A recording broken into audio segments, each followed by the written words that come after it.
Fala galera, Jesus Cop, Douglas Gonçalves por aqui para mais um Jesus Cop Podcast. Muito feliz de você estar aqui com a gente e nessa mesa de comunhão. E deixa eu te pedir um negócio de início, uma coisinha só. Aperta no gostei aqui desse vídeo, porque aí você está falando assim, YouTube, a parada que esse pessoal está produzindo aqui é relevante, mostra para mais gente. Então só faz isso, só aperta no gostei aí já para a gente começar, que eu tenho certeza que você vai gostar. Vai ser um tempo muito abençoado de comunhão, de conversa. Então vamos embora para o podcast de hoje que tá bom demais.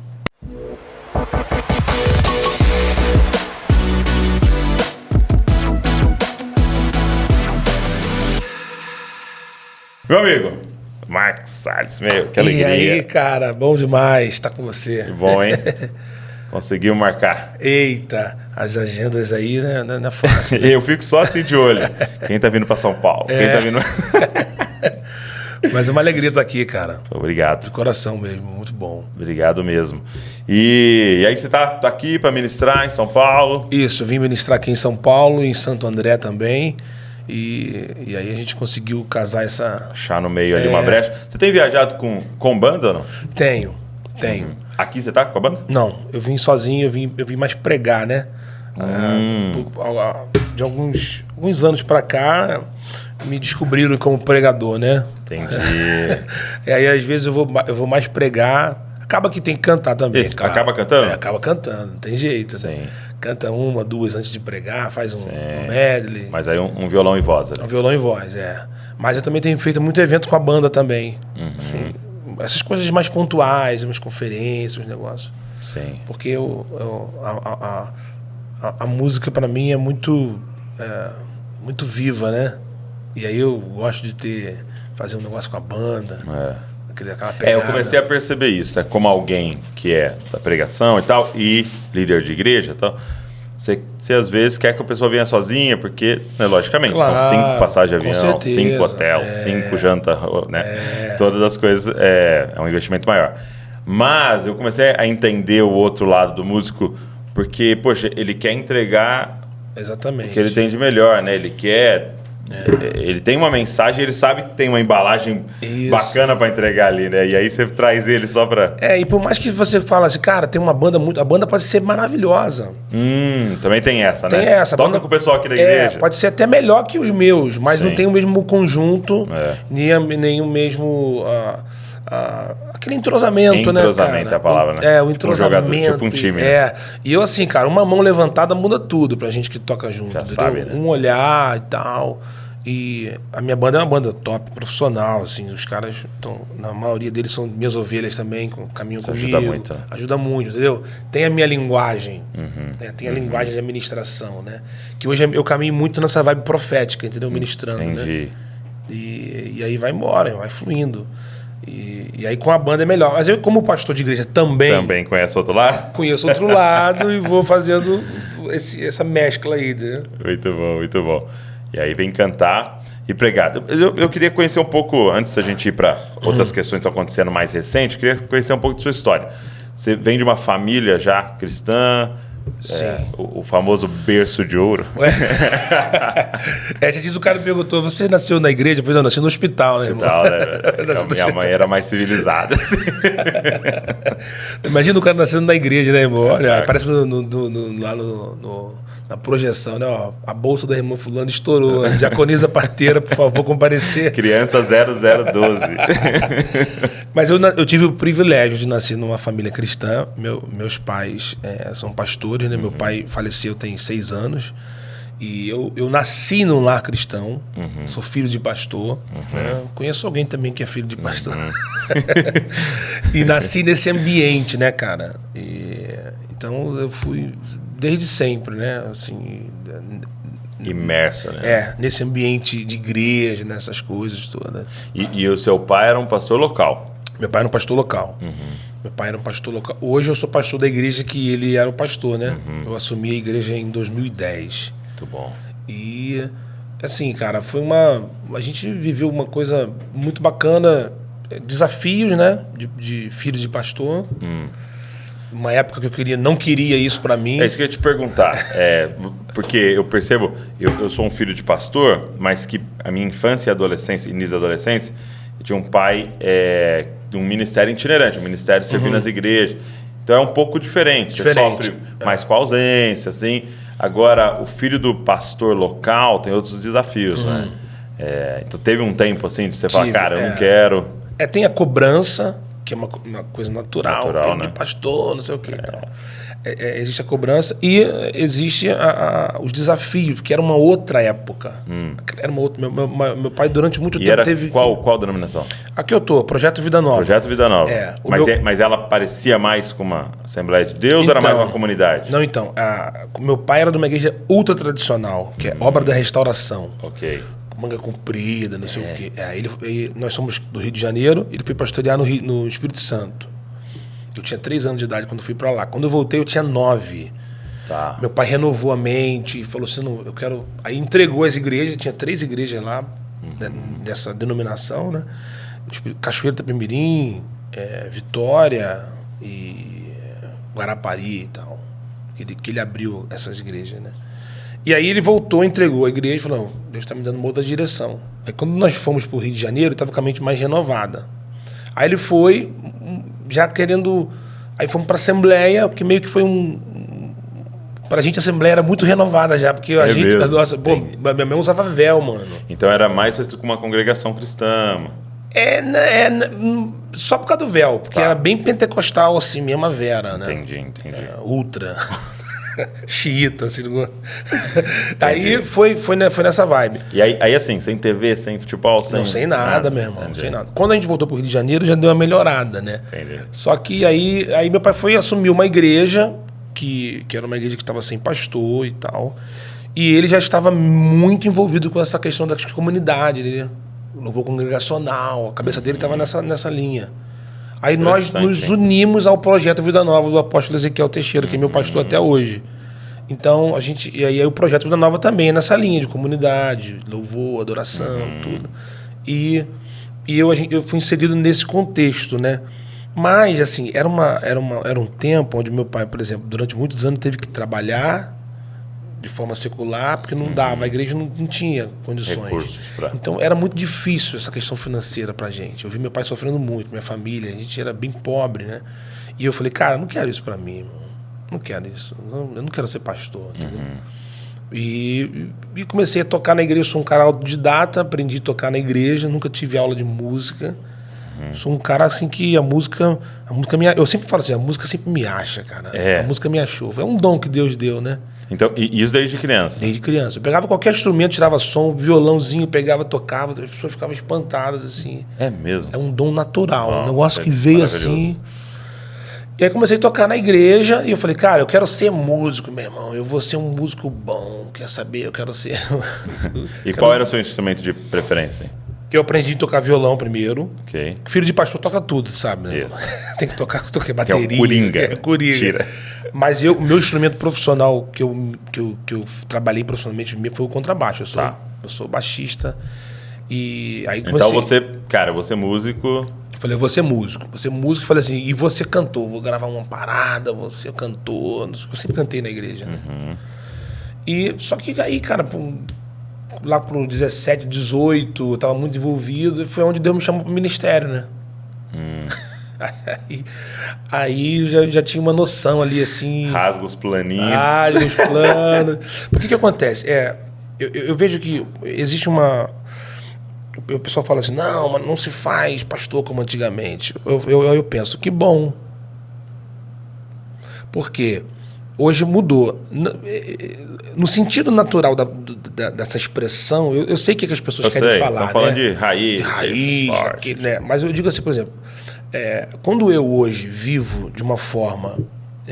hoje a nossa igreja tem uma estrutura.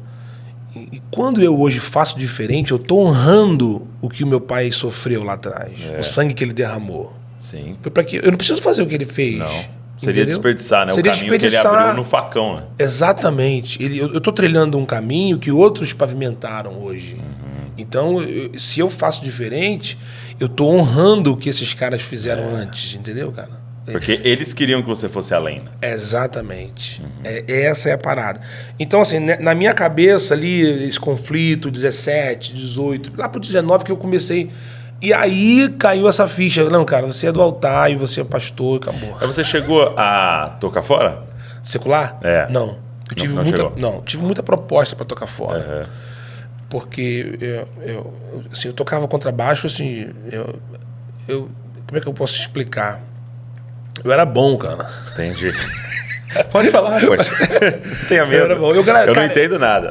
Principalmente do baixo. Eu preciso me esforçar pra eu... Cara, eu acho que eu tenho eu acho que eu sou surdo musical. Não, cara. Eu consigo a bateria eu de ser. Então eu comecei a trabalhar profissionalmente com a música gospel com 18 anos. Então você produzia pra galera, participava de gravava gravações. Em estúdio. Só que com 18 anos eu fui tocar com Márcio Nascimento. Você conhece o Márcio Nascimento? Sim. Ele vinha aqui em casa, ele ficava assim, meu pai, Obama. Ele gosta de dar apelido pra todo mundo. Sim. Mulher chegou com a comida, ele já tem um apelido pra ela. Então, cara, eu tinha 18 anos, fui tocar com o Márcio. Viajei o Brasil todo tocando com o Márcio. Então, assim, eu fui trabalhar profissionalmente com a música gospel. Eu fiquei até 20 anos, fiquei 2 anos com ele. Tocando. 2 anos. Profissionalmente. E no auge do Márcio Nascimento. Que ele tava no auge, né? No auge, mano. Era um momento. Hoje a gente viu algumas ascensões, assim, né? O Lázaro, o Regis Danésio, o Thales, mas, pô, mais aqui, com internet, né, mano? O cara era vinil, velho. Foi na unha, né? Na unha, meu irmão. A gente chegava no aeroporto lotado esperando o cara. Era uma coisa. É mesmo. Ele foi um dos primeiros caras a fazer show de prefeitura, assim, de entrar nesse lance, assim, porque o cara era um showman, né? E as pessoas até hoje falam assim, cara, tem uma pegada isso meio que eu tua te falar, voz. Assim. A tua voz é verdade. Eu falei, a rouquidão, assim, o meu timbre já é um timbre meio rouco, assim, e tal. Mas como eu trabalhei com o Márcio Nascimento, né? Eu agora sou de Deus. a música dele, tudo rasgadão, assim, né? E aí eu entrei pra trabalhar assim. Depois eu comecei a trabalhar no estúdio, né? Cara, aí eu gravei com Cassiane, Marquinhos Gomes, Aline Barros. Trabalhei com a Aline Barros 3 anos tocando baixo. Viajei o Brasil, fui pra fora. Você também viajou com a Aline? 3 anos. Entendeu? Então eu tava muito inserido. Então, pra mim, financeiramente, eu me achei. Falei, cara, legal, tô ganhando dinheirinho aqui, gravo pra caramba. Gravei muito disco, cara. Kleber Luca, Cassiane. E, assim, Cristina Mel, Aline Barros, nem Marquinhos Gomes. Então era muito requisitado pra gravar, né? E aí também gravava back vocal na época também. Eu tava muito nesse meio. Porque tinha uma cena ali, tinha algo acontecendo no Rio, né? Até hoje, né? Muito forte, mas era muito forte, né? Tudo tava acontecendo ali, né? Principalmente das gravações, das produções. Uns estúdios muito bons. Era Rio-São Paulo o eixo de gravação, mas o Rio era muito forte, por causa da MK. Aí depois veio o 4x1, mas vamos falar. Vamos por partes. Vamos por partes. Aí, cara, nesse meio todo, assim, eu já tinha sido chamado já por Deus, assim, eu sabia. Tá. Que eu seria pastor, Deus, eu tive um encontro muito forte, assim, com o Espírito Santo, entendeu? Eu fui batizado com o Espírito Santo quando eu tinha 13 anos. 13. Tinha 13 anos. E no dia que eu fui batizado com o Espírito Santo, uma irmã veio marchando na minha. Tem que ter cuidado com essas irmãs que marcham, irmão. Cuidado, mas tem umas boas. Mas essa aí falou assim, ó, esse menino aí, ó. Eu vejo uma espada de fogo saindo da boca dele. Ele vai pregar minha palavra no Brasil todo. Rapaz, eu me arrepio. Ele vai pregar minha palavra nas nações. E eu chorando, falando em língua, meu irmão. E aquela experiência. Aí eu fiquei meio sequelado, entendeu? Assim, com o Espírito Santo, né? É mesmo. Gerou um temor no meu coração. E olhando pro que eu vivia como aquela dificuldade toda, aquelas traições que pastor de local passa, entendeu? Tem umas paradas que destrói. Aí tu fala, cara, eu não quero isso pra mim, não. Eu quero... Então... Aí só que quando tinha lá para uns... Acho que eu tinha uns 18 para 19, que Deus... Eu recebi algo muito forte de Deus. Assim, cara, você é um pastor. Foi tomado de uma convicção. De uma convicção muito forte. Aí eu falei, cara, eu vou... E isso estava muito claro para mim. Aí eu me formei em teologia muito cedo, ainda solteiro. Falei, cara, quer saber? Então eu vou me preparar. Vou me preparar. Aí eu me formei em teologia, porque eu sempre preguei na igreja, desde moleque. Mas aí eu fui e me formei em teologia, solteiro ainda. já com essa coisa de, falei, cara, um dia vai... Porque às vezes Deus te dá alguma coisa para você ter que abrir mão depois. Né? O Hernandes fala uma coisa linda, né? O Hernandes Dias Lopes, ele fala assim, o que é vocação, né, ministerial? Não é, deu errado isso, deu errado isso, deu errado isso. Acho que eu vou tentar a igreja. Vou tentar a igreja. Ele falou, não, é quando você podia fazer medicina, podia fazer direito, podia ter uma empresa, e você fala, não, não tem como. Ele chama de algemas invisíveis. Uau. A vocação, né? Mas é isso mesmo, cara. Não tem pra onde correr. Não tem, ele te chamou, né? A voz que criou o universo te chamou, você vai... Como dizer não? Dizer não. Mas assim, você... Então você estava nessa profissão, vamos chamar assim? Isso. Ali, servindo e tal, mas sabendo que ia chegar um momento... Ia chegar um momento. Sabendo muito claro na minha cabeça isso, né? E sempre muito envolvido na igreja. Muito. Cara, sempre. Liderei jovens, fui líder de louvor, diácono, entendeu? Porque a minha denominação, o Projeto Vida Nova, é muito forte nessas questões, né? Então aí eu sempre fui ali, irmão, auxiliar, diácono. Uma balinha aí, gente, tamo junto. Querem. E muito envolvido na igreja. Sempre, cara, eu sempre fui envolvido na igreja com tudo. Sim. Com tudo, pra tudo, ajudando meu pai. Sempre estive na igreja. Você esteve viajando e tal, e com pessoas muito relevantes e estavam cantando o Brasil inteiro e tal. Como é que foi para você, muito novo, estar nos bastidores? Porque eu percebo que algumas pessoas se machucam, se decepcionam e tal. Como é que foi para você estar nos bastidores? Cara, assim, existem alguns cenários que são muito complicados, porque você é uma linha muito tênue entre o ministério e entre o que é profissional, o business, né? Então, assim, você entra numa vibe que, se você deixar, você vira só o profissional do negócio. E, infelizmente, hoje tem muito isso. Até hoje. O cara falou assim, não, vamos lá. Eu me espanto hoje, como sou pastor de igreja também, com o que rola hoje, assim. Eu vejo que as pessoas se perderam. Você convida alguém e o cara fala assim, é tanto. Cara, então, assim, para mim isso não rola. O que eu faço hoje, né? A gente está pulando um pouquinho a linha do tempo, mas a gente vai voltar. Claro, eu sou pastor de uma igreja local e também aceito convite para ministrar fora. Então, a minha secretária faz um filtro. Que evento é esse? É um culto? É uma igreja? Assim, a gente não, hoje as pessoas dizem, não, é tanto, é X, não quer saber o que é. Então, isso para mim é complicado hoje, porque hoje eu sou pastor também, né? Então, assim, eu sei que, é claro, existe conferência, tem conferência que tem inscrição, tem show de prefeitura, tudo, você só não pode taxar o teu ministério assim, é tanto. Isso para mim é muito difícil hoje, porque eu vivi lá, nesse meio, entendeu? E esse era o problema, quando virou só um negócio. Agora, no meio, você tem gente, cara, que até hoje, você vê que a pessoa é muito temente a Deus, o cara... Aquilo ali é o ministério dela, é o ministério. E aquilo ali é o sustento da família dele. Então, você tem ali o famoso 8 ou 80, né? O cara que quer que você vá, não tá nem aí pra você, e o cara que você entende que você tem que honrar aquela pessoa. Mas esse bastidor do show business, que é o do gospel, que eu estava envolvido também, era meio pesado. Porque eu disse que você tinha 18 para 20.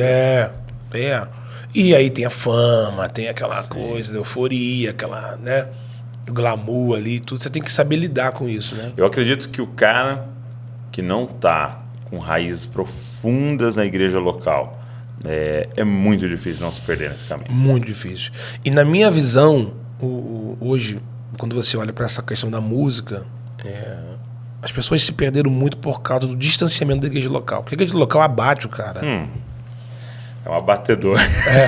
Abatedouro. Então ele vai se distanciando. Aí não tem pastor, não tem comunhão, não tem o dia a dia da igreja. Ele passa a ser um cara independente para tudo. Ele fala assim, eu vou na igreja quando eu puder.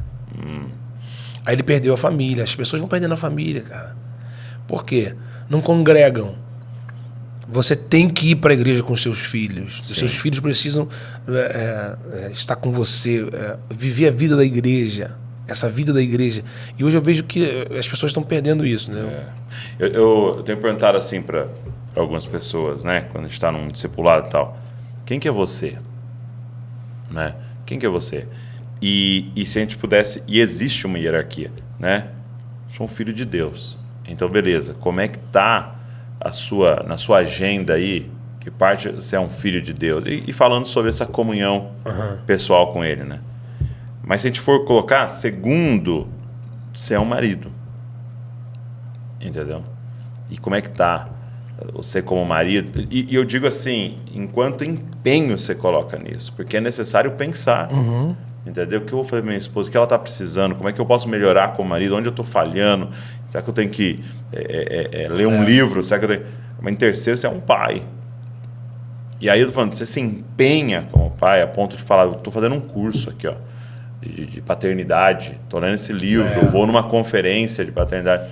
E aí em quarto ali, geralmente vai chegar então sou um pastor, E é isso, o ministério, que muitas vezes é sedutor, ele vai tomando, então ele está acima de sua paternidade, você é um pai por acidente ali, vai acontecendo e tal. Você não pensa sobre aquilo. Porque o teu foco é outro, né? Exato, porque aplaudem lá, né? Seu filho não acorda, né? Acordou meu pai. Cara, isso é muito sua esposa muito não fala, legal uou. Isso. Entendeu? E aí, daqui a pouco, até tomar o filho de Deus, né? Daqui a pouco tá não, a acima esposa é o da seguinte, comunhão. tu pregou, tu fala, pô, já contou isso aí na pregação. Eu falei, tá bom. É assim, cara, é essa vibe aí. Mas essa questão é uma questão muito complicada, porque o pai, né, na cabeça dos caras, eu sou pastor de igreja, hoje eu vejo isso. Pro cara, tipo assim, eu sou o provedor financeiro, ok, tá bom, mas você é o provedor moral.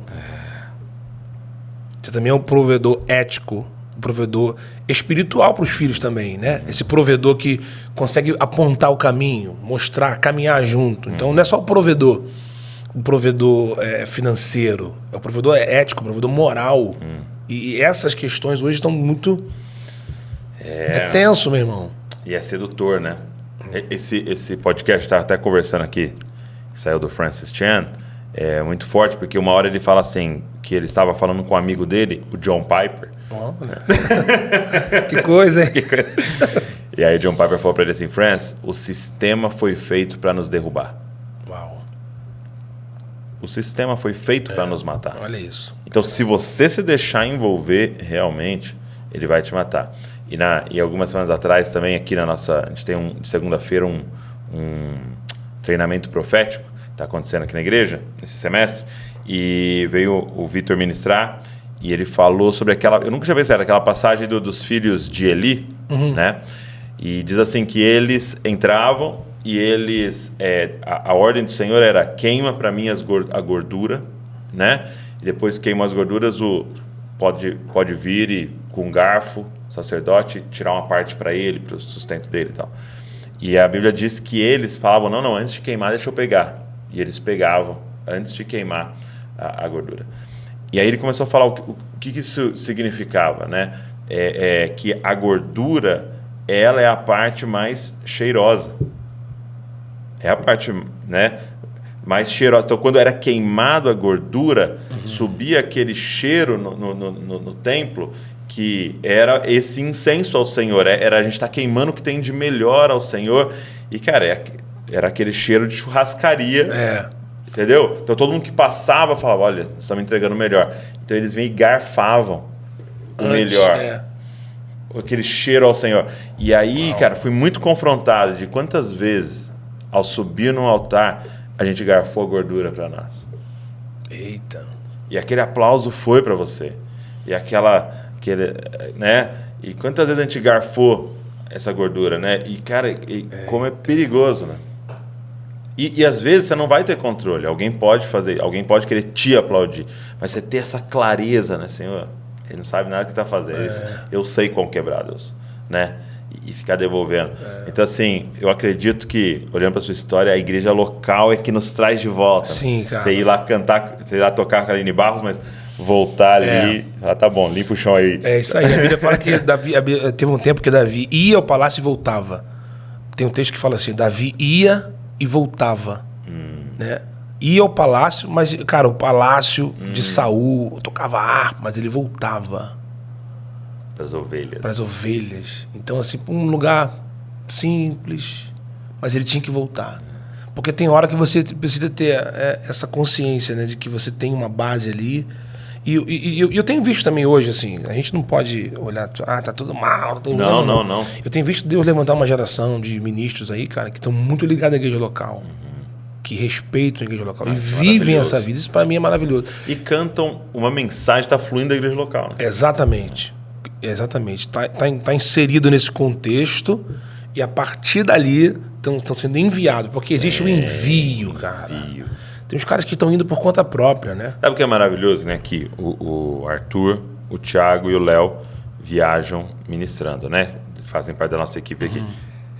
É muito legal, cara. Eles me mandam mensagem que, você tem tempo aí? E trazem para mim os formulários, as coisas, estão convidando eu aqui, onde você acha que era legal a gente ir e tal. E a gente olha e ora junto ali, pensa junto, entendeu? Bacana. Isso é muito legal. Porque está sendo enviado por uma igreja, por um pastor. Isso é muito legal, cara. Porque o cara quer fazer, não, eu quero ir. Não, tudo bem, você pode ir. Que quando olha para o apóstolo Paulo, ele ficou um tempo, cara. Aí a Bíblia fala, depois que eles oraram, buscaram o Espírito Santo, né, lá em Atos. O Espírito Santo separa para mim. Separa. Depois de um tempo. Então, assim, eu vejo que hoje as pessoas estão se auto-enviando, né? E eu falo, às vezes chegam, como eu sou um cara ligado à música, parece muito músico na igreja. Não, porque eu quero que eu vou. Não, cara, primeiro você tem que servir a igreja local. Sim. Depois, a partir daí, vamos ver o que vai acontecer. Cara, acho que uma coisa muito poderosa é músicos e cantores pastores. Isso é muito diferente. Diferente. Porque quando você está lá ministrando, você tem ideia do que está acontecendo. Né? E isso mudou muito para mim. Por exemplo, quando eu vou pregar numa conferência hoje, eu não solto frases vazias. Você vai ser o melhor ano da sua vida. Aí morre de Covid, a família dela. E aí você fica ali... Tem um senso de responsabilidade. Você sabe que você não vai soltar mais frases vazias, porque você está ali todo domingo, toda semana, sabendo. Então, e agora músicos e cantores, pastores, isso é muito poderoso. A gente conhece o caminho ali do Santo dos Santos, né? E aquilo que você flui também no secreto, né, cara? Eu vejo que hoje tem muito fake, entendeu? Existem canções que eu cantei só pra Deus, nunca cantei em público. Isso é maravilhoso. São coisas que... Intimidade. Né? Então, assim, você quando vai ministrar na igreja, e eu vejo também assim, cara, eu vejo alguns lugares que parece que o culto, que a música é um culto e a palavra é outro culto. Não tem uma ligação. Hoje eu sou muito intencional, né? Se eu vou pregar uma série, eu preguei uma série sobre o Espírito Santo ano passado, e eu falei assim, cara, as músicas precisam estar ligadas com o que eu vou pregar. Então eu passo antes a direção. Porque senão o cara escolhe do jeito que ele quiser. Então, assim, o que eu vejo hoje é que é como se fosse assim, vamos cantar o que tá bombando, o que tá estourado, e o pastor pega qualquer coisa. Então, o que eu acho? Por exemplo, a igreja tá... isso é você ser intencional. A igreja está numa campanha, exemplo, estamos comprando um novo prédio, e, cara, eu já passei por isso algumas vezes, né? Então, o que você tem que cantar com a igreja? Música de fé.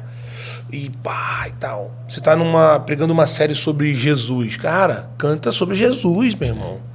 Não que você não vai cantar sobre Jesus na sua igreja. Eu tô dizendo assim, as coisas mais temáticas, mais pontuais. Entender que tudo pode comunicar. Isso. Então, hoje, às vezes eu vou em algumas igrejas e a minha sensação é que, tipo assim, o louvor tá nem aí porque vai pregar, meu irmão.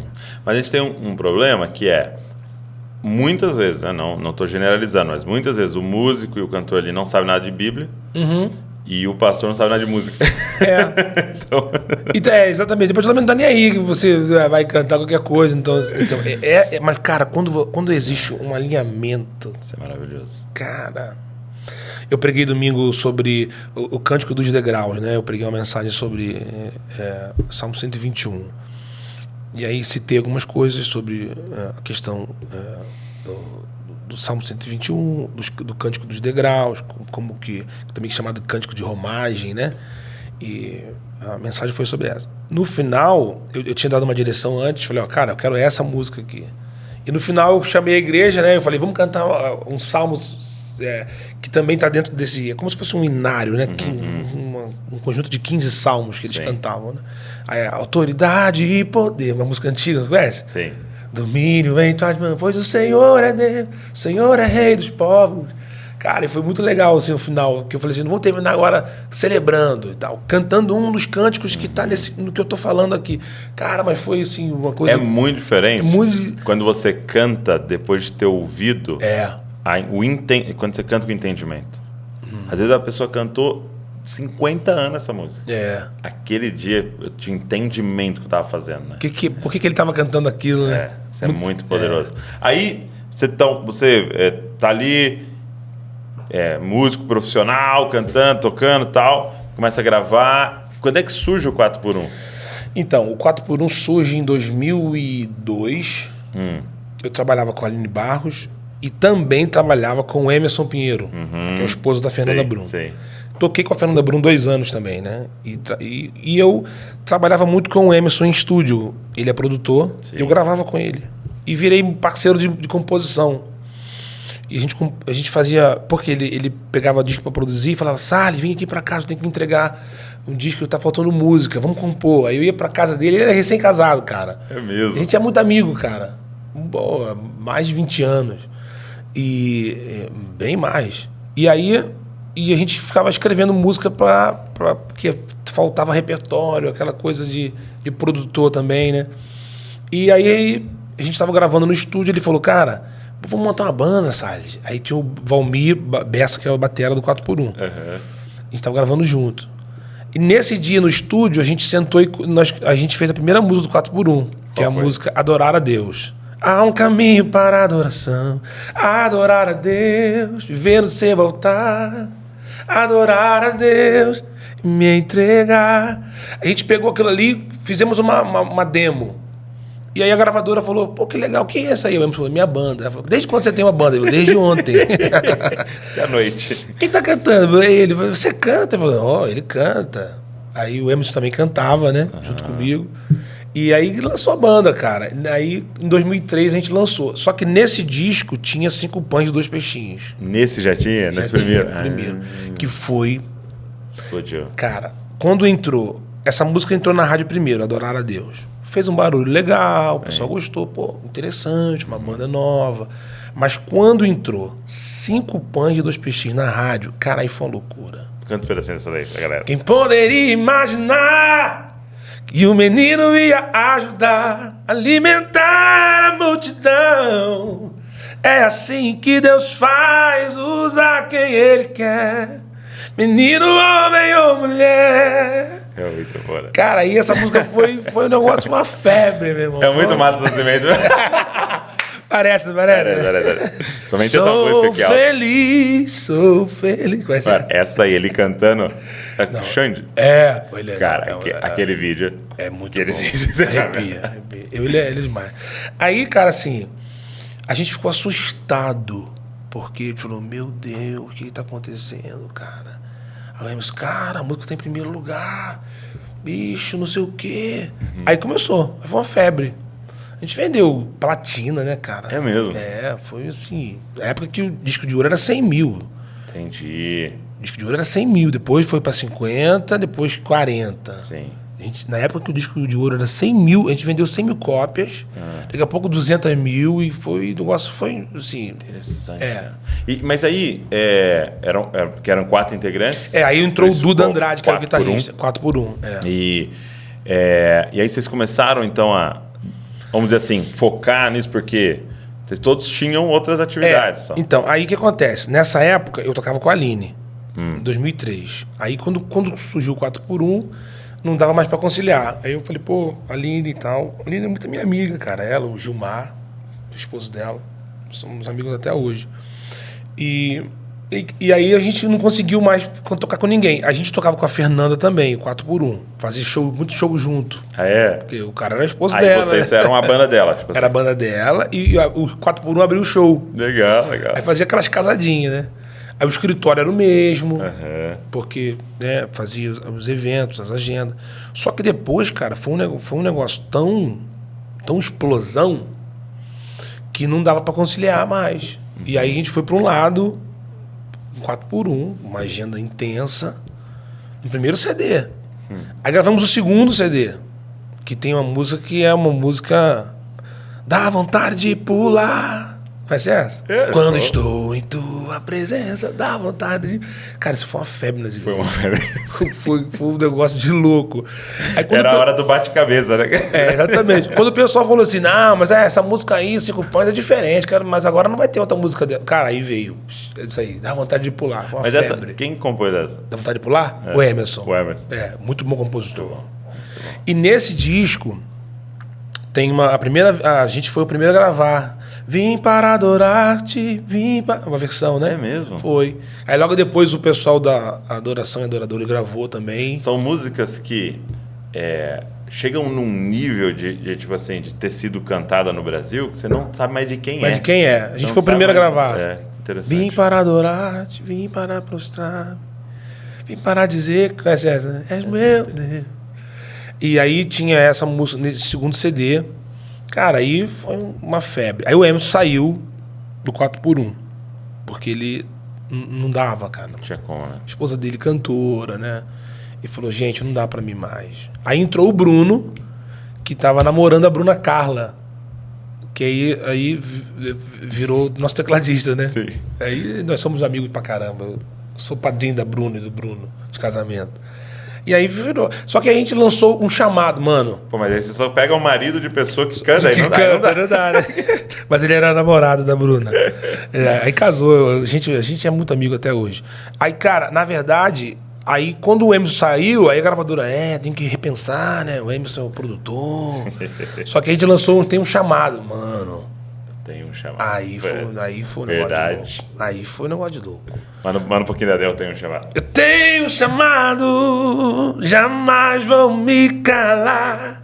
Eu tenho chamado, o evangelho anunciar. Eu fui escolhido no ventre da minha mãe. Eu sei que Deus não abre mão de mim. Essa Essa música, cantou muito. essa cantou muito. E aí a gente, cara, era uma agenda intensa, né? Show pra caramba, evento. Aí a gente tinha escritório, aí tinha uma empresa. Aí o negócio ficou, né? Foi muito bom pra gente, financeiramente também. Os direitos autorais, os direitos artísticos, os eventos, show de prefeitura. Né? Então a gente estava... E a gente ficou numa pegada muito forte de evento, né? Mas a gente sempre, cara, evitava de tocar domingo. Quase domingo todo a gente estava na igreja, mesmo com essa agenda intensa. É óbvio que nem todo domingo eu estava na igreja, né? Por causa das viagens. Às vezes não chega a tempo, Não dependendo de chega a quando você tá, né? tempo, Mas a gente sempre foi muito tranquilo, assim. E quantos CDs foram? Eu gravei 5 CDs com 4x1, né? A primeiro, que tem 5 Pães e 2 Peixinhos. O segundo, que é o De Volta à Inocência. Um Chamado, que é o terceiro. A Enquanto Haver Fôlego e o CD Hoje. Aí depois a gente ficou um pouquinho mais rock and roll, que eu gosto muito de rock and roll. É? Não só eu, os caras também gostavam, né? E aí a gente... Foram 5 CDs, foram 7 anos no 4x1. E quando que vocês começaram a parar? Então, aí ou, quando... Ou por quê, né? Quando a gente aí teve um primeiro contrato, renovamos o segundo contrato. E aí meu pai estava diagnosticado com mal de Alzheimer. E eu já estava bem junto com ele ali. Quando ele começou quando teve essa enfermidade, eu comecei a ficar muito com a igreja. Já era pastor. Mas já começou a comprometer, Já começou a ficar com dificuldade. Aí eu falava pros caras, ó, eu não vou, tem ceia. Se tiver agenda, só se for no Rio, no sábado. Aí começou a ter algumas, né? Aí eu falei, aí Deus, cara, foi muito claro. É a hora de parar. Isso foi muito claro para mim. Isso é hora de parar. Minha filha estava bem pequena, a Rebeca, me deu muito medo, essa questão financeira, né? Mas aí em 2010 meu pai foi impossibilitado de pastorear por causa do Alzheimer. Eu tive que assumir a igreja. Mas quase um ano antes eu tinha conversado com os caras, eu não vou renovar o contrato. Tá. Né? A gente tinha contrato, né? Pega advance, essas coisas. Tudo. Era uma coisa muito boa para renovar o contrato. E eu tive que abrir mão, né? E sair da banda para assumir a igreja. Aí eu quebrei financeiramente. Foi um momento muito ruim, assim. Ruim não, difícil. Difícil. A igreja não conseguia me absorver, né? Me dava uma ajuda de custo. E eu casado, com uma filha pequena, cheio de muito desafio. Mas eu nunca fui tão feliz, cara. Assim. É mesmo? Cara, era um momento muito bom, assim. Assumir a igreja, um desafio atrás do outro e com muita paixão, entendeu? 2010. Cara, e esse caminho da obediência... Eu tava agora em Kansas lá, né? E o Dwayne me levou para conhecer um cara, um profeta, assim, né? E foi o que ele mais me falou, esse cara, chamado Drew. Ele falou, Douglas, de Gênesis a Apocalipse, às vezes a gente fica... Obrigado. Às vezes a gente fica traçando, né? Quais são as características dos homens e mulheres de Deus ali, né? Fica traçando e tal. Ele falou, olha, cara, se chama obediência. Ouvia e fazia. Um era um barco, um era para fazer um navio lá, encher de animal. O outro era para sair da terra dele, parentela. O outro era para lutar uma guerra. O outro era para assumir o reino. O outro era para... Entendeu? A outra era para entrar lá e livrar os judeus. Eu falei, só tem uma coisa que é comum entre todos. Obediência. Ouvir e obedecer. E é isso, diante de... É ilógico, né? E parece uma loucura, no melhor momento que a gente estava, cara. Sim. A gente no auge, assim, entendeu?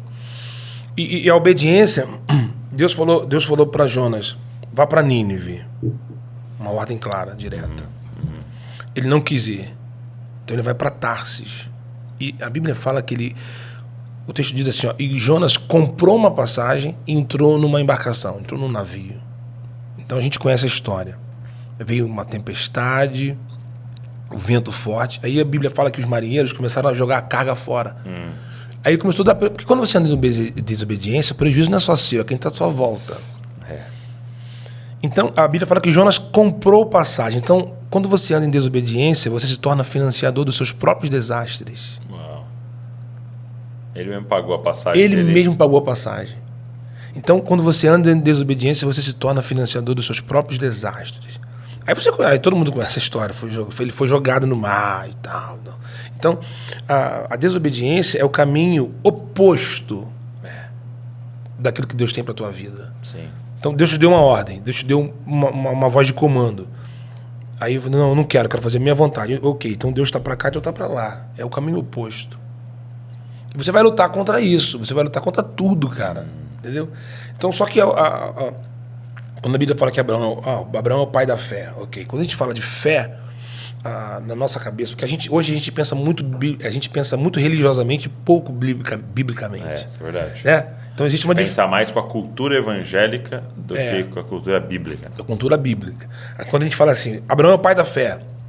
Quando a gente fala fé está muito ligada a milagres, a explosões de coisas incríveis, fé, o cara tem fé. Aí a gente olha para a história de Abraão, você vê, Abraão orou por quem, cara?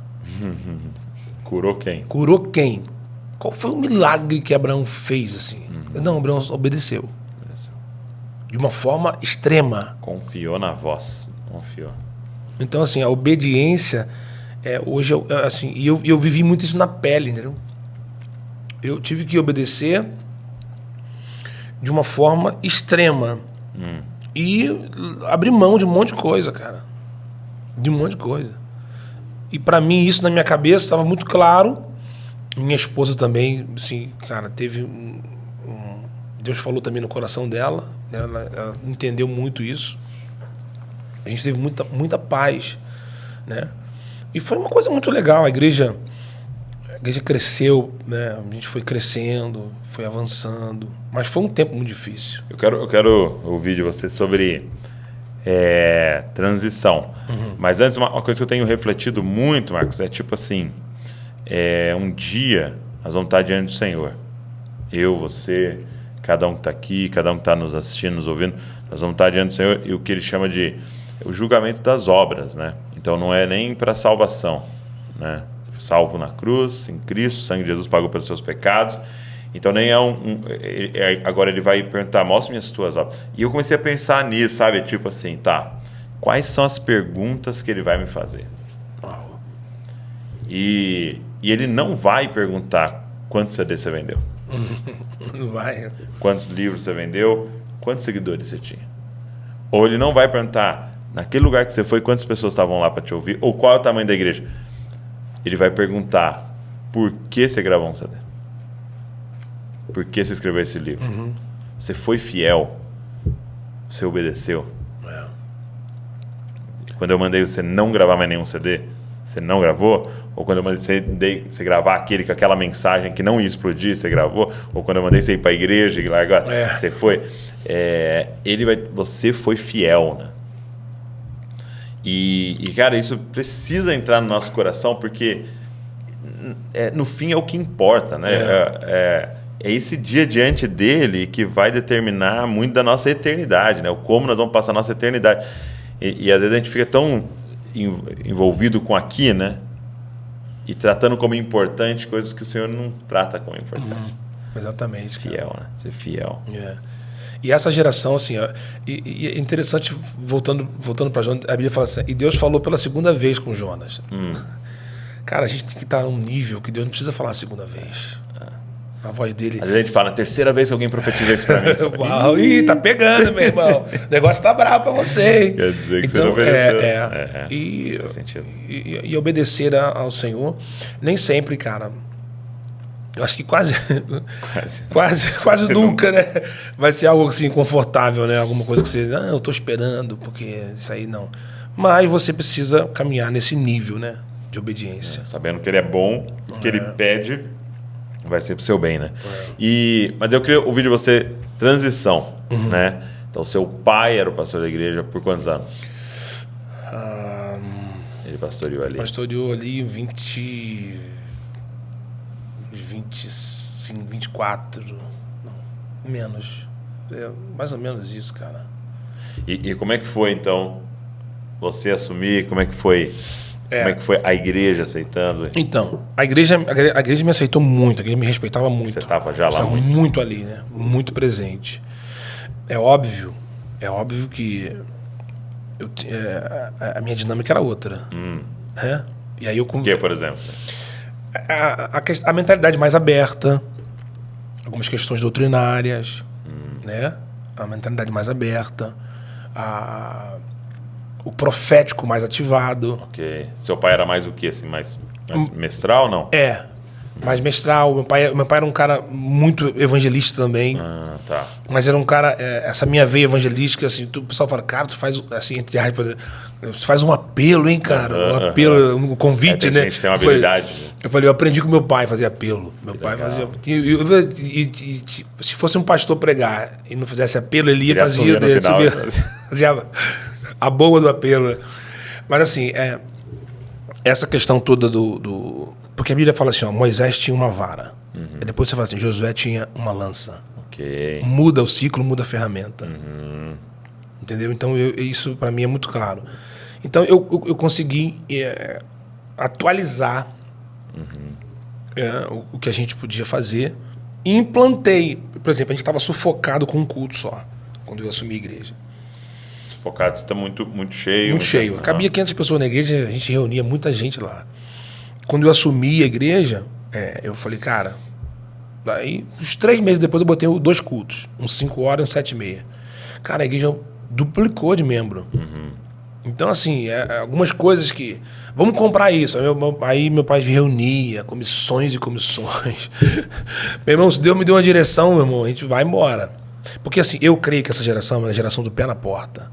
A geração que veio antes pensou muito, planejou muito. Porque eles tinham uma questão, e lógico, por causa do tempo que eles viveram, claro, segurança e conforto. Tanto que os pais falavam, faz um concurso público. Né? Fazia. Por quê? Porque é seguro, né? Aposentadoria e tal. Já, agora é o tempo, né, cara? Eu acho que então hoje essa geração é uma geração assim do pé na porta, irmão. Se Deus te falou, vambora. Então eu fiz uma loucura, né? Comprei um terreno grandão. E o pessoal falou, caramba, pastor, e agora? Eu falei, não, meu irmão, Deus tá mandando. Vambora. Então, essa minha... esse ímpeto, esse profético, então eu consegui... A minha transição foi nessa aí. Tá. Mas aí nisso, quando você começou a mexer em certas coisas, você teve algum momento de resistência? Pouca. Mas tive. Sim. Tive sim. Tive sim e... Por exemplo, hoje meu estudo bíblico é a quinta. Quando eu parei com a escola dominical, meu Deus! Domingo de manhã? Que é isso? Desviou. Meu Deus! Falei, gente, só tô mudando. É dominical, agora é quintal. Escola no quintal.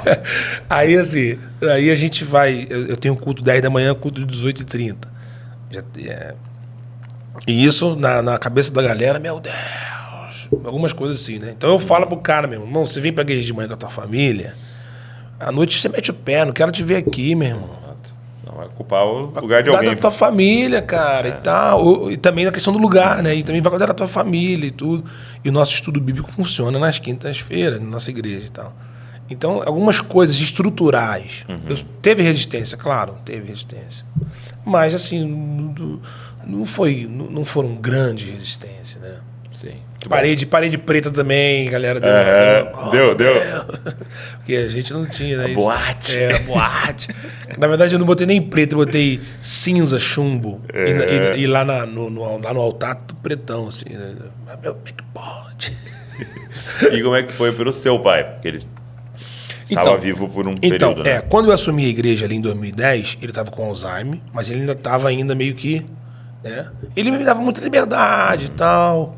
Né? Quando eu comecei a pregar, ele por exemplo, quando eu fui fazer teologia, né? Eu fazia o louvor, né? Dirigindo louvor. Aí eu queria cantar e ficar falando entre uma música e outra, né? Você aprendeu, né? Aí ele foi e falava assim pra mim, ó, você canta e eu prego, tá? Eu falei, tá bom, pai. Intimidade é tudo, né? Intimidade é tudo, você canta e eu prego, tá? Aí, mas assim, quando eu assumi a igreja, como ele já estava com Alzheimer, então ele, sabe, não tinha muita... Como é que eu vou falar, cara? Era muito periférico. Cara, o Alzheimer é uma doença terrível, irmão. Isso que eu ia te perguntar. Mano. Como é que foi? Cara, é uma coisa muito punk, velho. Porque você vê a pessoa, mas a essência da pessoa não tá mais nela. Mano, é louco. Aí o final do Alzheimer é algo terrível, porque ele não lembra mais de ninguém. Aí não lembrava de você. Não. Aí você ia lá na casa dele. Eu ia lá fazer a barba dele. Minha mãe cuidou dele até o final, né? Aí, cara, tipo assim... E tipo assim, por exemplo, ele não te reconhece, mas pra ele sabe que é alguém... Por quê? Porque ele deixa você fazer a barba dele. Eu acho que tem essa ligação, né? Tipo assim, emocional. Eu sei ali. que é alguém que eu deveria conhecer, mas... O Alzheimer, cara, a minha experiência é o seguinte, é uma luz que vai se apagando, entendeu? Vai se apagando. Lentamente, né? Vai se apagando. A impressão que eu tenho, porque a minha avó tá com Alzheimer, né? A mãe do meu pai. A impressão que eu tenho é que assim, a pessoa não morreu, mas você morreu para ela, né? Exatamente. É isso aí que acontece. É como se o mundo dela fosse morrendo, né? Fosse se apagando, né? Como você diz, uma luz, né? E a gente via, assim, nesse tempo muito difícil, mas assim... e ele... Meu pai, cara, um pastor espetacular. Pastorzão mesmo. Pastorzão mesmo. Aquele... De função, né? Raiz mesmo, entendeu? Visitava e pá, um cara muito inteligente. Bacharel em teologia, um cara doutrinário, assim. Um cara muito, muito sábio. E a gente viveu essa crise, né? Na nossa família, né? E aí, com 70 anos, ele faleceu. Né? Hoje... Você falou fazer 7 anos? Vai fazer 6 anos agora. 6 anos.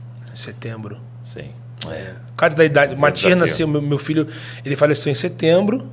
E o Matias nasceu em outubro, né? Você não chegou a conhecer? Não conheceu o Matias, mas ele apresentou a Rebeca, apresentou o Azaf no altar, né? E a gente fica assim, fica uma saudade no registro muito, muito lindo do que ele fez, né, cara? Sim. O que ele me ensinou e tal. Hoje eu tenho falado assim às vezes me convidam para fazer um casamento. Hoje eu não tenho feito tanto por causa a nossa igreja, todo mundo tá nessa idade de casar, né? Vai ter filho. Então, se é de um, tem 15 para casar no ano. E aí, mas uma coisa que eu tenho falado sempre que eu tenho oportunidade cara, você quer impactar o planeta, só faz uma coisa: fica casado e feliz até o fim da sua vida. Isso aí. Boa, cara. Tá bom. Não, de novo, não importa quantos livros você escreveu, quantos CDs você vai gravar, isso é bônus. Se você ficar casado e feliz, um casamento abençoado até o fim da sua vida, você é um dos heróis da nossa geração. Ainda mais hoje, né, meu irmão? Diz que tá... Um herói da nossa geração. Isso aí. Uma heroína da nossa geração. Porque, vamos ser sinceros, gravar o CD é fácil. Todos... Claro. O fruto do espírito, né, é muito necessário, né, cara, na nossa família, nossas relações, né, aliança. Isso é uma grande pregação. E aí é lindo, né, você ter um pai com esse testemunho, né, deixando esse legado. E a gente tá continuando aí dando sequência, né? Pegando bastão. E o Azaf fala assim: pai, eu quero ser pastor. O Azaf, ele fala. O Azaf é o que tá com 11. Ele fala, e ele ora, ele fala, pai, Deus me deu uma palavra. Ele fala, cara. Aí eu deixo ele falar, meu irmão. Ele me fala antes, né? A gente tem que... E a sua filha canta? Canta. A Rebeca tá cantando muito bem, tá com 16 anos. E o Matias o Matias é um furacão, meu irmão. Tá brincando? O Matias é mole não, meu. O Matias é agitado. O Matias tá com 6. 6, é agitado. Não, vai fazer 6. Vai fazer 6. Tá com 5. Ele é o mais novo, caçula. Aí agora ele... Eu tirei o dente dele, a mole eu tirei, né? Aí teve retiro das mulheres, aí minha esposa foi com a minha filha. Aí eu fiquei cuidando dos dois. Aí ele falou, pai, tira meu outro dente, tá muito mole. Aí eu falei, sério, cara? Aqui, ó. Aí eu peguei o fio dental e dei um rancão, aí tirei o dente dele, aí mandei pra mãe dele. Meu filho da banguela. Eu deixo um dia com o pai. Eu mandei a foto. O que houve? Ele caiu. Eu falei, não, esse jovem, ele é destemido, ele pediu pra eu tirar o dente dele. Muito legal, cara, muito legal. É muito bom. E aí você depois começou a ter alguns projetos solos, né? Sim. Porque a música, pra mim, cara, como eu sou... Você falou que a música te persegue. Persegue, cara. Eu sou um cara muito, muito musical o tempo inteiro. Às vezes eu conheço alguns pastores que são músicos, né? E eu vou... Eu falo, e aí, cara? Não toco mais não. Eu falo, tu não é músico não, irmão. Cara, o tempo inteiro eu tô com meu violão. Aí eu tenho um monte de violão, guitarra. Eu gosto, eu gosto. Domingo eu acabei de pregar. A gente tava junto na Suíça. Ele te deu um violão. Eu ganhei um violão, tu viu, né, cara? Eu tava na mesa na hora, o Abraão foi aqui. Cara, e aquele violão é top, tá? É mesmo, aí eu não entendo nada. É um Taylor, cara. É um MacBook Pro. É isso. Entendi. Isso. Lá do alto. E assim, eu sou um cara muito musical. E aí eu comecei a gravar alguns discos, né? Nem tem mais discos. Algumas fitas cassete. Alguns álbuns, né? Aí eu fui gravando. Aí em 2014, eu mesmo pastoreando, eu gravava. Mas era mais assim... as músicas que eu queria gravar e tal. Coisas que Deus estava me dando. Não tinha muita pretensão. Sim. Né? Era dar vazão aquilo ali. Isso. Como eu sou muito musical até hoje... música o tempo inteiro, ouço música, toco, né? Gosto de tocar. E não tem tempo de gravar com os outros, não tem mais tempo, né? Mas assim, aí em 2014 eu gravei um disco, que foi um disco chamado Faz Mais Uma Vez. E aí depois, em 2016, eu gravei um disco que tinha a música Leão e Cordeiro. Nosso Deus é o leão. A versão da Bethel e tal. Um disco quase todo autoral e tinha essa versão, né? E essa música foi tocada em muitas igrejas. Rugindo com o poder que luta por nós, do joelho dobrará. E aí essa música tocou muito na igreja. Aí começou algumas agendas, não sei. Aí eu voltei um pouco, falei assim, vou atender algumas A coisas. igreja estava mais estabelecida ali com você, né? Pastores auxiliares, a galera toda. Aí eu comecei, aí eu tava com uma banda, gravei ao vivo. Eu gosto de gravar ao vivo orgânico e tal. E aí tinha algumas outras músicas e tal. 2016. Aí fiquei 4 anos sem gravar.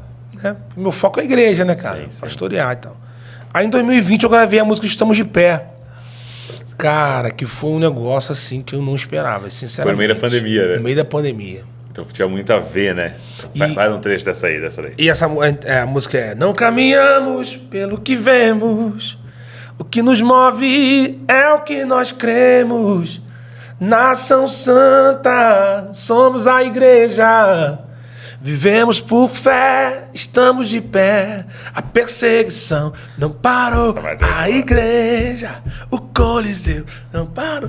Cara, essa música foi assim. E essa música, você compôs ela? Foi. Que legal. Que na verdade, essa música, eu preguei uma mensagem na igreja. A mensagem era: estamos de pé. Ok. 2020. No Rio de Janeiro, a gente ficou quase 2 meses fechado, né? Foi bem tranquilo. Então porque teve pandemia no Brasil, no Rio não teve, né? Não. Cara, no Rio foi tenso, mano. Mas no Rio foi bem tranquilo, assim. Eu digo assim, as igrejas ficaram fechadas. Mas nos lugares mais assim, não fechou nada, não. Nem 2 meses, né? Não. A nossa ficou.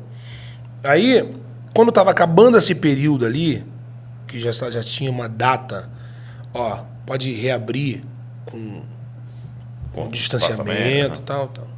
Com máscara e tal, não sei o quê. Aí, Deus me deu uma mensagem, meu coração se encheu de esperança, cara. Foi um negócio muito forte. Estamos de pé. Aí eu fui pregar na igreja, culto online. Mas foi algo tão forte, cara. Tinha gente lá também, não? Ou é só online? Só bastidores, Tá. assim. Foi online. Estamos de pé. Aí eu preguei e tal. E era doido como dava pra sentir, né? Dava. Tipo assim, você não tem o rosto de ninguém, você não tem pessoas reagindo, Mas você dava pra sabia sentir. que tá acontecendo uma coisa na casa das pessoas. Hoje, quando eu assisto um culto online, é diferente do que era da pandemia. Porque, tipo assim, era a única opção. Tinha uma graça pra aquilo. Tinha uma graça. Verdade. Cara, e eu pregando, estamos de pé. No meio da mensagem, eu começo a falar, porque eu gosto de pregar, eu tenho essa vibe de pregar com teclado, meio dos americanos, né, cara? Os pastores negros, eu gosto. Sim. Aleluia! O cara vem comigo. Eu gosto, cara. Aí eu tava pregando, aí eu falei assim, Nero não parou a igreja, o Coliseu não parou a igreja. Eu falo isso na mensagem. É mesmo. Foi espontâneo. Entendi.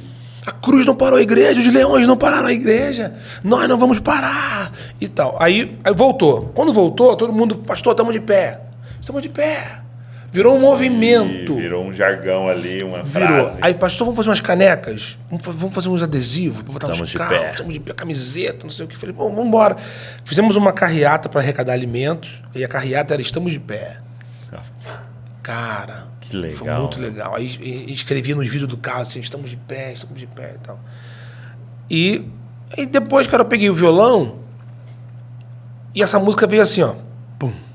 Porque meu processo de composição é o seguinte. Isso. Como é? Eu faço a melodia. Primeiro vem a melodia. É mesmo, vem um... Vem. Depois eu boto letra. E fica aqui no meu celular, eu boto aqui. Eu tenho um bloquinho aqui de gravação, só com as melodias. E tudo meio que é um embromation, entendeu? Então você pega o violão e faz ali a melodia. Tipo assim, é sempre assim, ó. Com a boca. To fly. Tipo, tem fly, né? Entendi. Tem que ter fly. Tem que ter fly. Ou sky também. Sky. On the sky. Eu gravo isso. Entendi. Aí o que é o meu processo de composição? É uma versão de algo que não existe, entendeu? Eu boto, eu tipo, faço uma versão de uma coisa que não é. Onde é meu pai? Eu sigo o teu caminho. Entendeu? Entendi. É nessa vibe. Que legal. Geralmente, minhas músicas são assim: melodia, letra. Tá. Algumas vezes, eu sou inspirado por... Eu tenho uma música chamada Pés Molhados, que é um livro do Marcos Lucado, chamado um livro da graça do Marcos Lucado. Aí tinha um capítulo, Pés Molhados, que ele fala que quando Jesus lavou os pés de Pedro, estava lavando os pés de Pedro na graça. Um apontamento. Cara, Aí eu fiquei impactado. Falei, cara, vou escrever uma música. Aí peguei e escrevi uma música chamada Pés Molhados, música lindíssima. Eu gravei essa música, mas mas é muito linda a música. E aí eu tenho algumas coisas assim, que eu ouço uma mensagem, eu leio um livro. Aí acontece de vir a letra antes. E hoje também, como as minhas músicas são muito fruto das minhas mensagens. Eu prego, depois aquilo vira uma música. Mas Estamos de Pé foi assim, cara. Eu peguei o violão e cantei a música do início ao fim. Você tá brincando? Cara, foi sobrenatural. Download. Foi download, cara. Eu acho que não compus ela. Foi o primeiro a ouvir ela. Exato. Eu falei, um dia eu tava com a Azaf Borba. Uau. Eu falei, Azaf, eu tenho a impressão que várias das músicas existiam no céu O cara foi o e primeiro foram a ouvir. liberadas para um tempo. Porque tem a impressão, cara, eu tenho a impressão que eu já ouvi essa música. Às vezes você pega uma criança cantando, ela ouviu uma vez e Já parece canta. que ela já existia, né? cara? Eu sinto muito isso aí, cara. Porque, assim, eu tenho falado muito quando eu falo para músicos, adoração, essas coisas. Não é sobre cantar bem, é sobre ouvir bem. Porque quando você ouve bem, você reproduz a coisa certa. Como é que você aprende a falar? Ouvindo, né? Ouvindo. Todo surdo vai ser mudo, né? Então, assim, quando você ouve o céu, o que o céu está falando, o que o céu está cantando, você reproduz a coisa certa. E eu entendo muito isso. Então, eu entendo que hoje Deus libera canções sobre o Brasil. Então, com toda humildade, Deus liberou essa canção sobre o Brasil. Amém. Eu não fiz força, cara. Amém. Eu não fiz investimento. É graça. Né? É graça. E engraçado que o Brunão gravou comigo nesse disco. E olha como é que são as coisas, né? Eu chamei o Brunão. Não, cara, eu vou gravar contigo e tal. Ele foi lá no dia da gravação comigo. Tá. Ele gravou uma música comigo. Na minha cabeça, falei, pô, essa música vai pegar legal, né? Era outra. Era outra. Tá. Falei, pô, Brunão, né? Morada, né? Fazer um collab aí, né? Um collab e tal. E a gente gosta muito de... Quando a gente tem uma aliança, né? A gente me deu muito bem com o Brunão. E aí a gente falei, cara, vai ser legal. Só que a música Estamos de Pé, ele falou, pô, mano, por que tu não me chamou pra gravar Estamos de Pé, cara? Eu falei, cara, nem eu sabia que a música ia ser isso, cara. Entendi. Porque no dia, ele gravou comigo e ele viu eu gravar essa. Ele ficou assim, ó, cara, que música é essa? E o Morada, o Brunão, foi um dos caras que ajudou a viralizar a música, né, cara? Porque eles cantam a música. Eles cantam? Eles cantam, tá no repertório deles. Cara, eu nunca peguei ao vivo eles cantando. Pô, depois tu bota pra tu ver eles cantando. Maneiro, cara. No estilo deles ali, pô, top. E aí eu vi, cara, daqui a pouco eles mandaram um vídeo, a Aline Barros cantando. Estamos de Pé na conferência lá. Eu falei, caramba, a Bruna Carla. As coisas... Aí daqui a pouco as igrejas cantando. Tudo quanto é igreja cantando a música, cara. No Brasil, fora do Brasil. Cara, tem gente cantando em italiano a música. Tá brincando. Cantando em italiano. Eu postei esses dias. Uma igreja italiana cantando. Cantando em espanhol. Conhece o profeta Vitor Hugo? A gente tava junto na Suíça. Ele tava, cara, eu tava agora no Paraguai, então tava cantando tua música. No México, cantando tua música. Em espanhol. E eu nunca mandei pra lá. Exato. Eles traduziram aí. E foram cantando, assim, a música. Então eu sei que Deus libera canções sobre o Brasil, cara. Então, assim... E algumas até pro mundo, né? Pro mundo. Eu sei, eu tenho essa noção. Por exemplo, hoje eu vou ministrar... eu sempre falo isso, né? Cara, nunca seja um refém de um repertório. Você precisa ter discernimento do ambiente. Então, é óbvio. Você vai preparado. Você vai preparado, né? Você vai ministrar numa conferência, num evento. É óbvio, as pessoas também querem ouvir as canções que Deus te entregou. Um dos motivos até de ter te convidado, que sabe a mensagem que você carrega. Exatamente. Só que, tipo assim, cara, eu hoje estou ministrando, eu vou e canto algumas canções que Deus liberou sobre o Brasil hoje. És fiel em todo tempo. Não é minha, mas Deus liberou essa canção sobre o Brasil. É de Deus, né? É de Deus, cara. Então é de todo mundo. Então a gente vai embora e vai fluindo, vai ministrando de acordo com cada dinâmica, com cada evento. Então, assim, hoje, com a música, pra mim, hoje, cara, Deus não é um Deus incoerente. Se Deus te deu uma ferramenta, você vai usar. Tá. Só que existe ciclos e intensidade nos ciclos. Davi, ele é pastor de ovelha. Aí depois Davi estava expulsando o demônio de Saul, um espírito mal de Saul, com a harpa. matando o gigante com uma espada. Virou estadista, virou rei, poeta. Então Davi usou todo o seu potencial. Uau, muitas ferramentas. Né? Muitas ferramentas, mas para cada ciclo, uma intensidade mais forte para a ferramenta que ele usava. Entendi.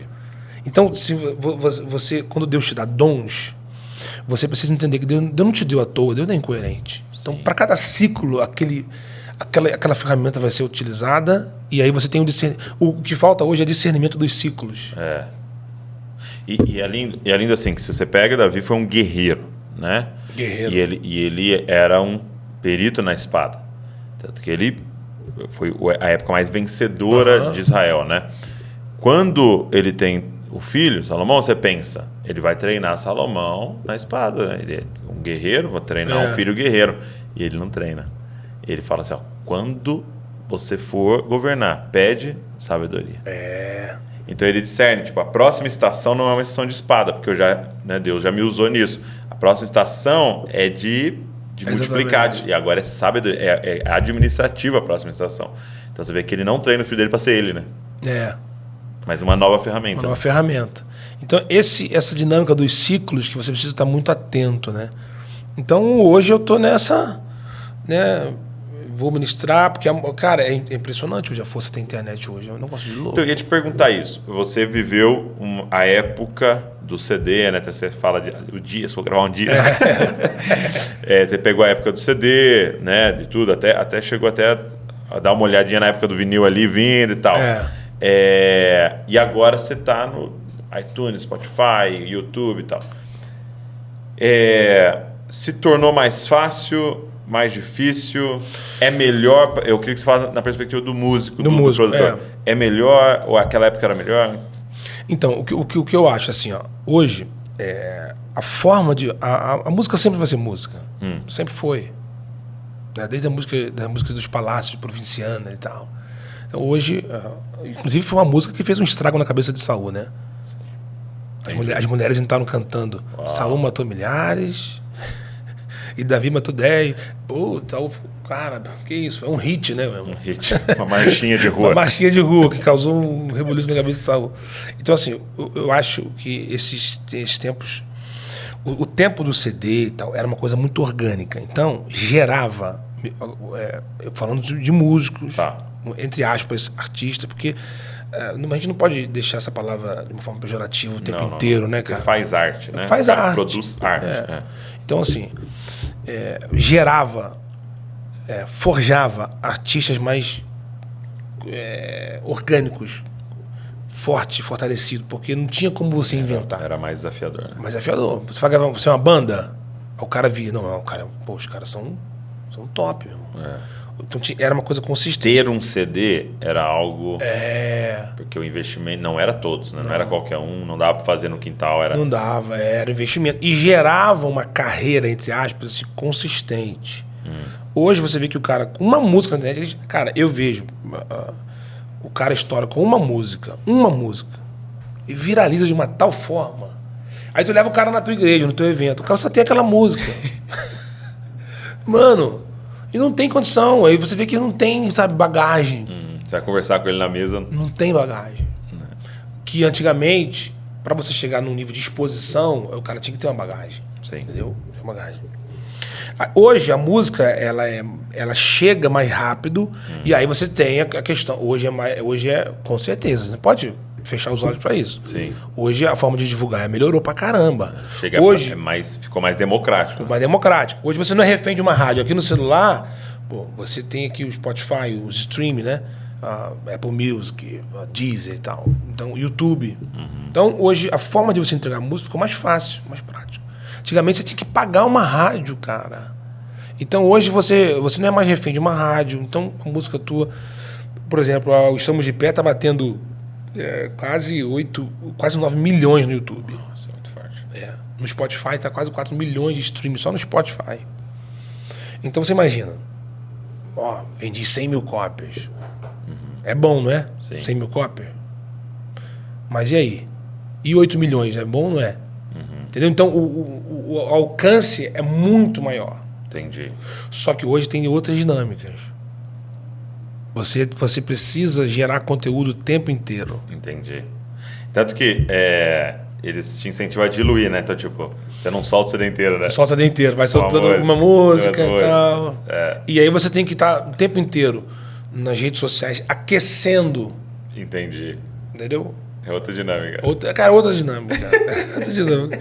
Mas, assim, eu tô bem, assim, eu tô interagindo bem. Eu não tenho mesmo a paciência, o tempo, aquele pique, né? Que tem que gravar não sei quantos stories, não sei o quê. A gravadora fica doida. Mas, você tem que fazer isso, cara. Você tem que... Mas, assim, não dá. Mas eu tô conseguindo acompanhar esse ritmo, né? Mas assim, ó, pelo que eu tô percebendo, você narrando a sua história, né? Nunca foi assim, nunca teve uma estratégia, né? Porque você está me falando você me falou aqui de pelo menos umas 7, 8 músicas que varreram a nação, entendeu? E que o Senhor deu para vocês, ou uma versão que o Senhor permitiu que vocês gravassem antes. Varreram, e não tinha assim, uma estratégia, né? Não. É que nós fizemos um lançamento aqui com um profissional que colocou em todos. Foi sempre tipo, aconteceu. Aconteceu. Fluiu. Isso é muito legal. Foi fluindo, exatamente. Tu fez a leitura certa. Isso é lindo. Porque às vezes perguntam, né? Mas e aí, como é que faz no Dizascope? O que vocês fizeram? Na verdade, não tem uma resposta, né? Você. Porque é muito isso. Você ouvir algo do Senhor que é para aquele tempo, né? Exatamente. E eu acho que ele vai sempre soprar aquilo que é para aquele tempo. Né? E essa música, Estamos de Pé, é para esse tempo. É para esse tempo. E fluiu. Foi coisa que a gente fez, planejou, vamos fazer isso, e vamos fazer tal, não sei o quê. Não, foi fluindo. E eu nem sabia que ela também ia ser isso tudo, cara. Né? Não tinha noção. E já teve alguma que você pensou assim, cara, essa aqui vai e não... Não, eu falei, cara, essa aqui vai arrebentar, essa aqui vai... Não acontece nada. Cri. Agora é o novo, né? Flopou. Quando você posta e ninguém vê. É mesmo, flopou. Flopou. Tem um hype, né? Tá. Hype. Mas tem isso mesmo, cara. Às vezes tu faz uma música que você, cara, essa música vai arrebentar. Um chamado foi assim. O disco tava pronto. Aí eu chamei a Aline tava na MK, né? Eu tinha acabado de entrar na MK, tinha gravado. Inclusive, o primeiro disco da Aline tem música minha. Muita gente gravou minha música, né? Tem música com um monte de gente. Aí eu falei, Aline, vamos gravar com a gente. Aí ela, pô, legal, Sara, vamos gravar. Aí a gente gravou a música do Azaf, Jesus em Tua Presença. Eu e a Aline, cara, ficou lindo. No dia que a gente foi fazer a pré-produção, porque o disco estava pronto. Aí falou, vamos botar mais uma música com a Aline, vai ser legal, cara. Aline Barros e tal, não sei o quê. Pô, os caras, maneiro e tal, beleza. Aí, no dia que eu fui fazer a pré-produção à noite, pra gravar no dia de manhã, olha que loucura. A gente foi pra casa do Duda, o guitarrista, vamos gravar. Cara, aí eu falei pros caras assim, irmão, deixa eu mostrar pra vocês uma parada aqui. Aí mostrei a ideia da música. Meio que o refrão, tem um chamado, o cara falou, cara, bicho, que música é essa? Vamos gravar. Aí a música não tava pronta ainda, né? A gente terminou de compor junto ali, eu, o Duda e o Valmir. Mano, no outro dia a gente gravou a música. Virou o título do CD e a música mais tocada. Assim, é o nosso... Hoje... Ontem eu tava pregando, eu tive que cantar. Tem um chamado. Eu tô há 20 anos cantando essa música, irmão. Vai reforçar que você tem um chamado. Um chamado. Que doido, Imagina cara. o Azaf, né, cara? Cantando... Nossa. Há 30 anos, o Ademar, né? Até mais até já. Até mais, né? 35, anos, 40, né? Porque meu pai tem 35 anos de ministério, eles têm mais. Então, eu acho que são coisas que Deus entregou. Você tem que cantar mesmo. E existem músicas que são atemporais, assim, né? Sim. Muitas do Azaf, do Ademar, são atemporais. Tipo, era pra aquela e hoje... O que o Morada gravou, Jesus na Presença, o Morada gravou agora. Pô, cara, tu viu o Morada cantando essa música, parece que foi... Que é de hoje. Agora. O véu que separava. Não, essa mensagem, o véu que separava. Tu vê, pega as músicas do Ademar, né? O cara canta hoje e você vê que parece que é música atual. Frescas, né? A música que Deus entregou mesmo, assim, liberou, né? Do céu. E você tem projetos novos? Tem virado algo assim ou tá então, naquele tempo? Eu tô agora focado na igreja, ministrando. Eu gravei algumas coisas ano passado, depois do Estamos de Pé, né? Gravei. Inclusive, a gente estava junto quando eu lancei o Rujo Leão. Foi, cara. No dia que foi o lançamento do Rujo Leão, que a gente gravou uma pegada mais rock and roll, né? E aí gravei lancei mais algumas músicas, né? Mas tô muito assim na igreja, né, cara? Assim, caminhando com a minha família, com a igreja, focado, pensando em algumas coisas. A gente está para abrir uma nova igreja agora, um outro lugar. Pensando em plantar outras. Vamos implantar uma igreja agora. E a gente está muito feliz assim, com o que a gente está vivendo, né? Como igreja, com família, né? Tá um tempo muito bom. Que bom, meu amigo. Obrigado, viu? Cara, eu que agradeço. Por esse tempo. Uma honra estar aqui com você, te acompanho. Eu assisti o podcast de você com o Hermínio. Foi muito legal. Muito legal. E eu vejo que é uma ferramenta muito legal o podcast, né, cara? E te acompanho também. Do que você tem, que Deus te entregou. Amém. Feliz aí com a igreja, com a família Jesus Cop. Tô feliz também, vibrando aí com isso também. Deus. Feliz. E muito bom estar aqui. Obrigado. Obrigado mesmo. Obrigado por ter vindo e compartilhado a história. Eu amo essa mesa aqui porque a história é testemunho, né? Ela inspira, né, cara? E tem gente que está nos ouvindo hoje, nos assistindo, e falou, cara, muita coisa parece comigo, ou eu estava querendo desistir, ou eu e ser alertado no meio, ó, não erra nisso. Isso aqui é maravilhoso, cara. Eu acho que muita gente vai ser abençoada. Legal. Obrigado. Valeu, mano. Um abraço, cara. E você que está aqui nos ouvindo, nos assistindo, que só foi um pedido. Se inscreve nesse canal aqui, gente. Nós vamos chegar a 2 milhões de inscritos aqui no canal do Jesus Cop. Então se inscreve aí no canal para você receber tudo que a gente está produzindo, você não perder nada. Vou falar um negócio para você. Clica nesse sininho aí, porque às vezes o YouTube não entrega para todo mundo estar inscrito, mas só quem aperta no sininho, e aí você vai chegar a notificação, todo novo podcast que a gente produzir vai chegar para você aí, e eu tenho certeza que o Senhor vai continuar falando com você. Deus abençoe você e não se esqueça, você é uma cópia de Jesus. Valeu.